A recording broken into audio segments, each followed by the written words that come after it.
Di kereta bawah tanah ini, supir sedang makan. Sangat tidak bertanggung jawab.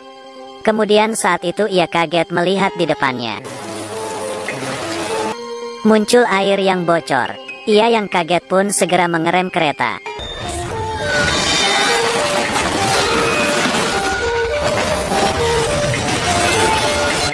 Dan penumpang di kereta menjadi panik. Dan ada yang terlempar keluar. Banyak yang meninggal dan terluka. Dan air masih mengalir.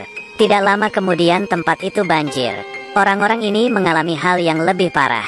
Saat itu ada seorang pria yang berdiri di samping jendela. Dengan cepat ia memecahkan kaca jendela. Banyak orang yang ingin keluar dari jendela.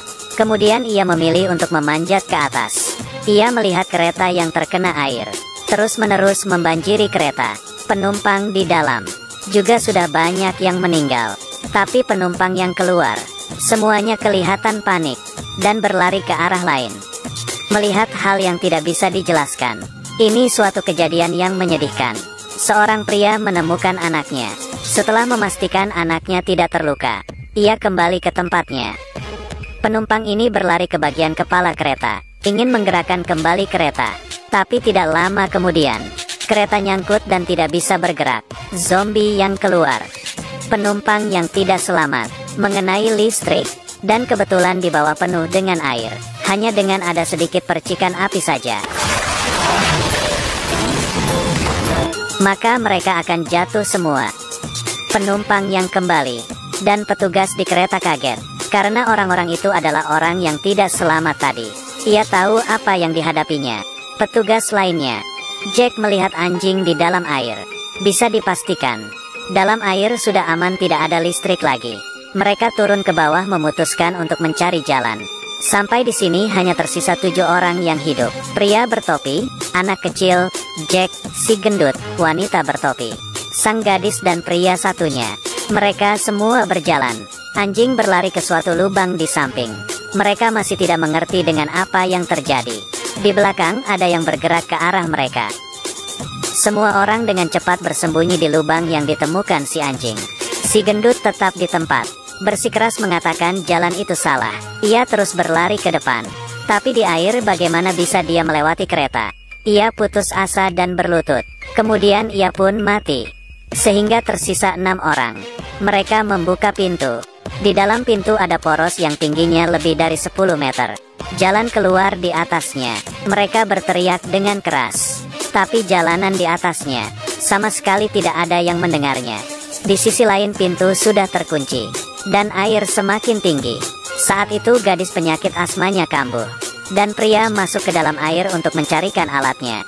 Tapi di saat kembali, penglihatannya kurang jelas. Kemungkinan ia terperangkap di bawah. Di saat kritis sang gadis menyalakan api.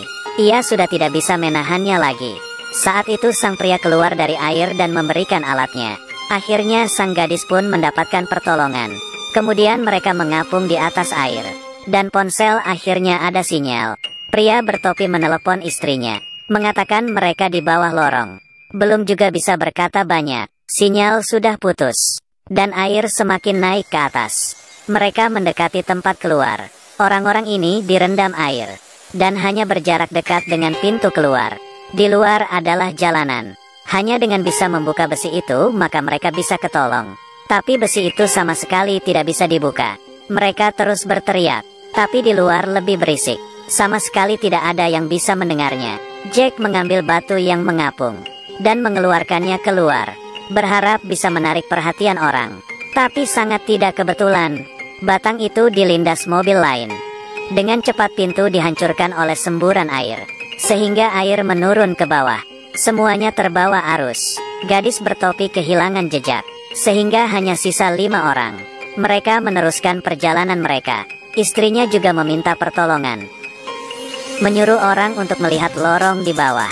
Setelah tidak menemukan apa-apa, mereka naik lagi ke atas. Sang istri bersikeras mengatakan mereka di bawah sedang mencari jalan keluar. Dan pria bertopi dan Jack saling melihat. Kemudian mereka ditemukan oleh tim penolong dan keluar dari bahaya. Setelah keluar dari lubang, sang gadis langsung berlari ke ibunya. Tapi pria bertopi tidak menanyai istrinya. Kemudian melepaskan tangan istrinya. Sang istri juga akhirnya tahu itu salahnya sendiri. dan inisiatif meninggalkan Jack. Gadis Asma dan sang pria juga bersama menghadapi hal buruk ini. Jack setelah 13 tahun menikah sendirian menunggu, juga akhirnya bisa melepas. Ada yang berkata, film ini efek khususnya tidak cukup keren. Tapi siapa yang tahu, mereka menggunakan modal yang rendah. Bisa dibilang tidak ada uang, jadinya cukup dana, bisa membuat film yang bagus. Hubungan di dalam film ini sebenarnya juga cukup jelas. Jack mencintai wanita yang menikah 10 tahun yang lalu, dan juga tetap mencintai anaknya, lalu menikah dengan pria bertopi itu. Mungkin hanya anaknya yang tahu, tapi setelah melihat ini yang lebih diharapkan adalah, di hidup tidak akan terjadi hal seperti ini. Berharap semuanya baik-baik saja.